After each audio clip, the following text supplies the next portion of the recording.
Tempoh riman pelajar lelaki sebuah institusi pengajian tinggi awam yang disiasat kerana memuat naik gambar memijak Al-Quran dan hantaran menghina Rasulullah disambung sehingga Selasa depan.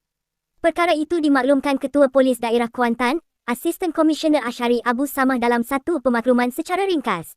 Menurutnya, perintah lanjutan riman terhadap suspek berusia 21 tahun itu dibenarkan bagi membolehkan siasatan diteruskan.